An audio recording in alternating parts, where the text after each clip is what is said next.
여러분 안녕하십니까. 이민멘토의 주식 레벨업 시간 시작해 보도록 하겠습니다.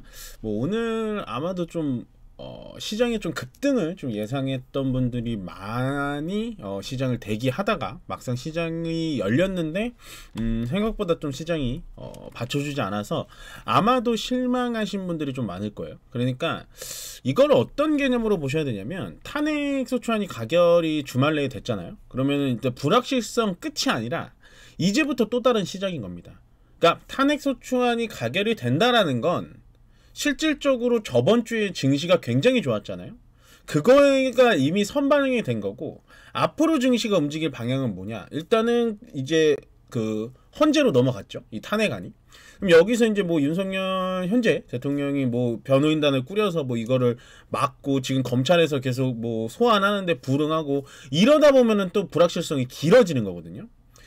요즘에 또 이런 뉴스들에 속으시면 안 돼요. 뉴스가 어떤 게 나오냐, 예전에 노무현 정권 때, 박근혜 대통령 때, 이때, 그때 물론 노무현 대통령일 때는 탄핵이 정확하게 되진 않았습니다만 탄핵 정권이었어요. 근데 그때도 탄핵 정권이라는 게 해소가 되고 주가가 올라갔고, 박근혜 대통령 때도 탄핵이 된 다음에 주가가 올라갔고, 그러니까 이번에도 윤석열 대통령 탄핵이 되진 않았지만 탄핵이 결정이 났으니까 주가가 올라갈 거다라는 공식을 지금 주가에는 하시면 안 되는 겁니다. 그때와 지금과는 상황이 매우 달라요. 왜냐면 그때는 일단 주가가 좋은 상태에서 올라가다가 탄핵이라는 불확실성을 맞아서 주가가 떨어진 거라서 다시 내려갔다가 회복을 금방 했지만, 지금은 주가가 밑으로 내려와 있는 상태에서 탄핵을 맞아가지고 계엄령 맞아서 또 내렸다가 요 사이에 올라온 건 뭐냐, 그냥 그 계엄령 때문에 내려왔던 갭을 정확하게 메꾼 겁니다. 그래서 지금은 어떤 느낌으로 보셔야 되냐, 원래 우리나라가 지금 6, 7, 8, 9, 10 한 5개월, 6개월 동안 계속해서 빠졌던 걸 정상으로 되돌린 거예요. 그러니까 계엄령 전으로 되돌린 거라고요. 그러니까 앞으로 이게 탄핵이 끝나가지고 그 전에 안 좋았던 게 다 회복이 된다, 이거는 맞지 않는 개념이라는 겁니다. 지금 뉴스에서 그런 얘기가 많이 나와요. 그러니까 신문에서 전에 탄핵 비교해가지고 이제 끝났으니까 올라갈 거다 하는데, 저는 굉장히 큰 오산이라고 봅니다. 시장이 떨어진다라고 얘기 드리는 게 아니라 무조건 올라갈 거라는 맹신을 하면서 시장에 들어오면 안 된다라는 거예요. 굉장히 좀 시장의 상방론자라고 제가 많이 말을 드리는데도 불구하고 여러분들에게 계속해서 브레이크를 거는 건 뭐냐, 자꾸 언론에서는 저번 주에는 대한민국 망할 것처럼 하다가 겁을 한참 줘서 개인들한테 물량 다 뺐다가 이번 주부터는 계속 좋은 얘기 나오죠. 탄핵 끝난 다음엔 주가가 역사적으로 올랐다, 이제 불확실성 없다, 이런 얘기가 계속 나오잖아요.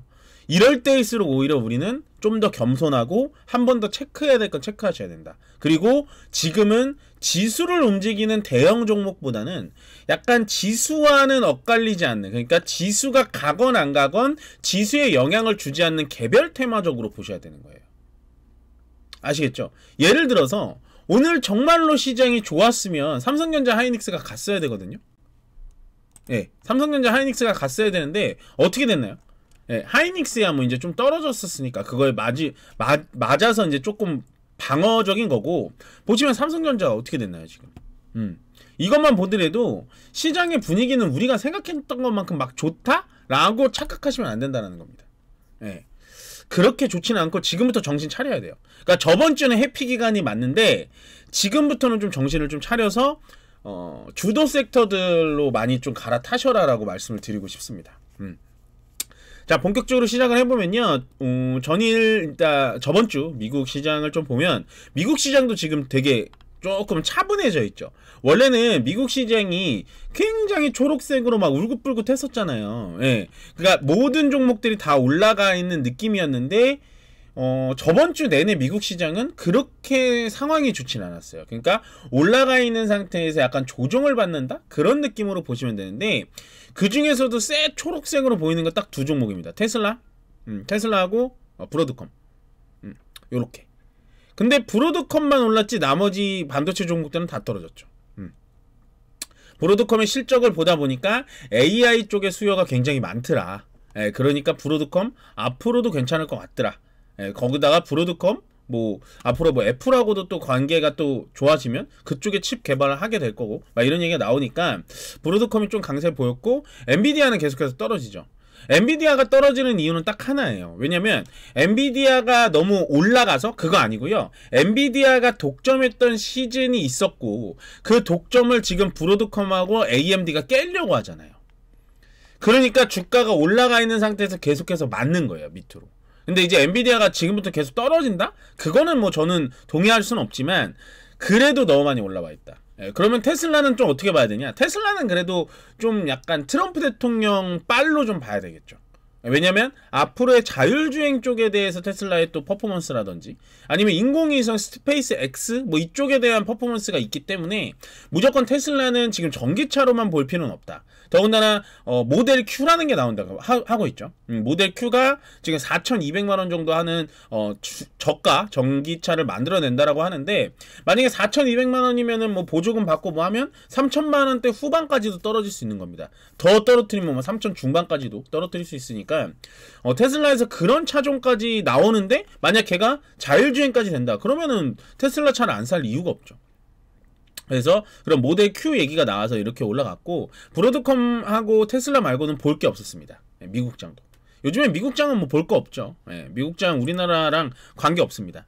그럼 우리나라 장으로 좀 넘어와 보겠습니다. 방금 말씀드렸다시피 삼성전자, 하이닉스 뭐 이런 애들만 보면 돼요. LG엔솔까지 요렇게 시가총액 1, 2, 3, 4등까지만 보면 되는데 어떠한 섹터가 지금 간 것 같으세요? 여러분들이 봤을 땐 그냥 요걸 제가 딱 닫고 여러분들이 그냥 딱 보기에 오늘은 이 섹터가 간 것 같네 라고 느낌이 들어야 되거든요.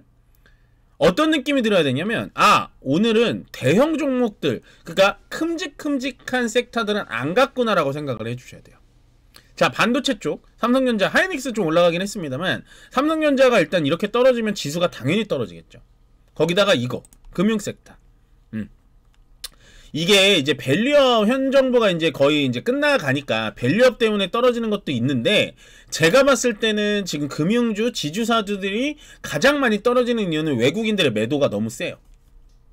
외국인들의 매도가 너무 셉니다. 그래서 금융주는 좀 힘들고요. 그 다음에 제가 늘 걱정했던 테마죠. 제가 좋아하면서도 걱정됩니다.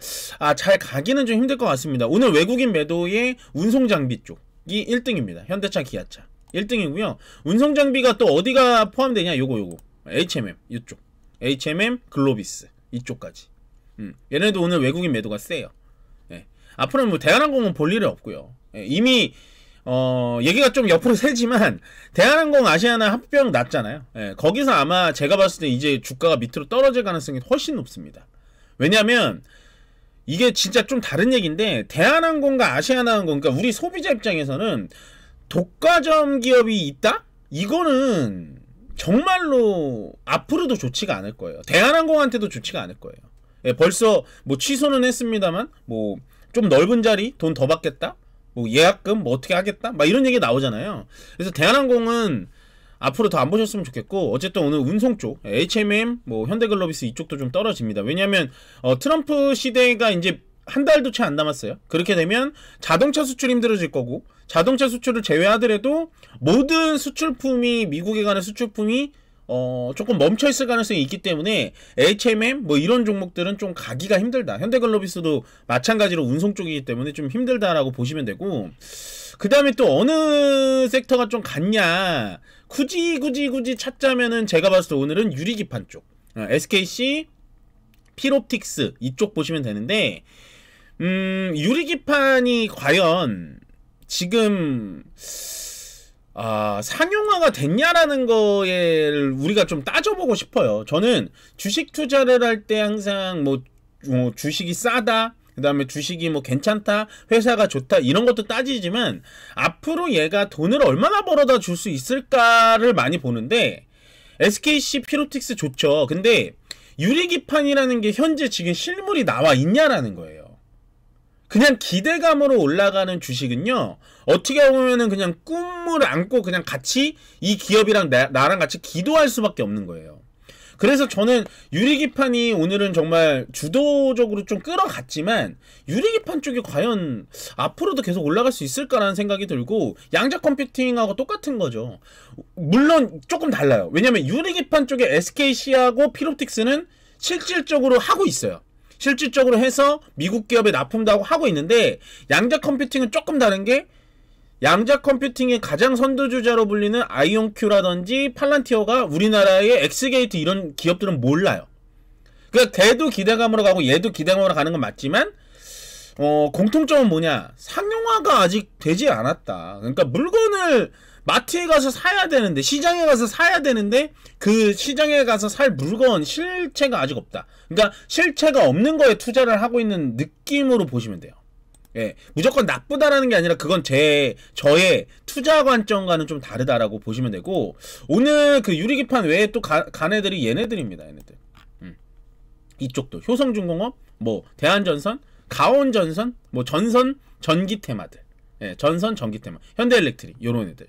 그러니까 이게 또 방금 전에 비교했던 유리기판이랑 또 다른 거죠. 얘네들은 실질적으로 숫자가 나오잖아요. 현대엘렉트릭 미국에 수출 잘하고 대한전선 마찬가지, 현대중공업 뭐 변압기 수출 최고. 그러니까 지금 시장에서는 지수를 계속해서 보시려고 할 필요는 없어요. 이게 이제 오늘 지수인데 자 보시면 오늘 지수인데 일단은 이게 어떻게 해석을 해야 되냐. 장 초반에 2510포인트까지 올라갔죠. 보시면 보이십니까? 그러다가 밑으로 이렇게 꺾여 내려왔단 말이에요. 이게 어떤 느낌이냐면 우리 개인 투자자들이 수급을 오늘 또 정확하게 얘기를 해주고 있어요. 개인 투자자들이 저번 주에 내내 시장에 올라갈 땐 팔았어요. 그러다가 오늘부터 갑자기 4천억이 들어온 이유가 뭡니까? 그 이유가 뭐냐? 야 진짜 탄핵됐대. 이제부터 시장 좋아질 건가 봐 하면서 오늘 들어오는 거예요. 이걸 느끼셔야 되는 게 지금 계속 스텝이 엇박자나죠. 저번 주에 시장 좋을 때 사시지. 지금 시장이 또 조정받을 때 또 들어오잖아요. 그러니까 어떻게 되냐. 외국인은 놓았죠. 저번 주엔 기관이 받아줘서 팔았죠. 이번에는 개인이 받아줘 또 팔죠. 오늘은 기관에 아예 무브먼트가 없잖아요. 왜냐면 개인들이 사주니까 가만히 냅둬도. 기관이랑 외국인은 오늘 웃고 있을 겁니다. 외국인은 왜 웃고 있냐? 야 이렇게 비싼 주식 개인이 다 사주네? 기관은 왜 얻고 있냐? 제가 연기금이라고 하면 나 요즘에 저번 주에 한 몇 조 사가지고 좀 자금이 없는데 야 오늘 또 떨어지면 어떻게 막냐? 자꾸 이렇게 최상무 부총리는 우리한테 책임 전가하고 미치겠네? 이랬는데 개인이 오늘 대신 사줘버리는 거죠. 이런 상황이 와서는 안 되는 거예요. 코스닥 마찬가지입니다 지금. 예, 개인만 다 사잖아요. 물론 코스닥은 오늘 코스피보다는 위쪽에서 놀고 있어요. 근데 코스닥이 오늘 이렇게 위쪽에서 노는 이유가 뭐냐? 무슨 2차 전지가 잘 가서 바이오가 잘 가서 아니에요. 오늘은 또 갑자기 정태주라고 하죠. 정치 테마주들이 또 올라가는 거죠.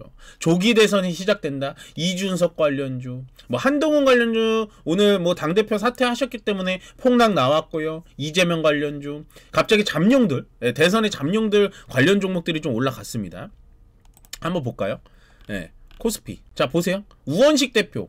뭐 가장 중립적인 정치인이다 하다 보니까 우원식 관련된 종목들 오늘 다 올라갔어요. 코오롱 이런 거 우원식 관련 종목이고, 대원전선, 그러니까 얘가 이제 분위기를 오늘 다 흐린 거예요.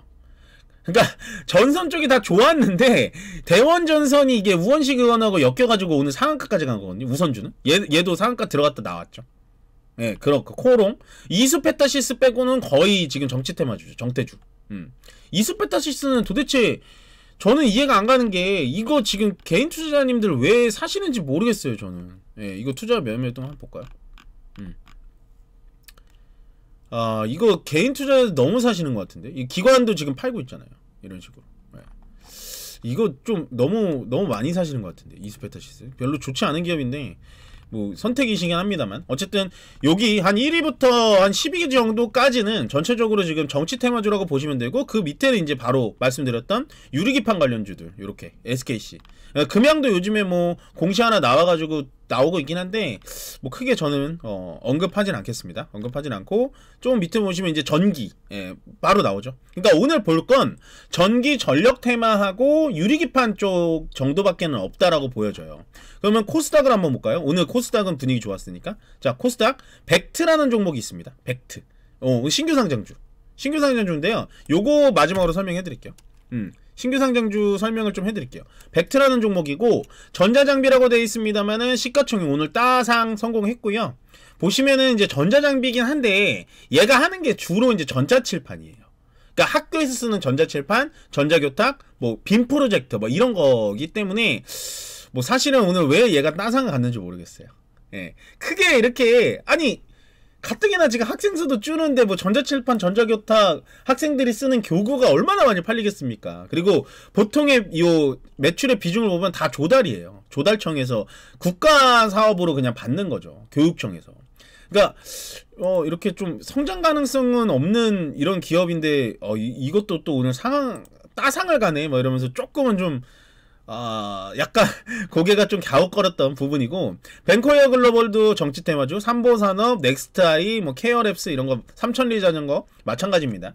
그렇기 때문에 지금은 시장이 그러니까 이제 속속들이 좀 살펴보면 약간은 좀 골마 있는 거예요. 그러니까 저번 주는 정말로 너무나 계엄령 사태로 폭락이 나와서 그거를 회복한 것 뿐이지 사실은 본 게임은 지금부터 시작인 겁니다. 연말 랠리가 되냐 안 되냐는 조금 더 지켜보셔야 될 것 같고, 시장을 아직 너무 이렇게 포근하고 너무 이렇게 긍정적으로 볼 필요는 없어요. 지금은 살얼음판 걷듯이 계속해서 의심해가면서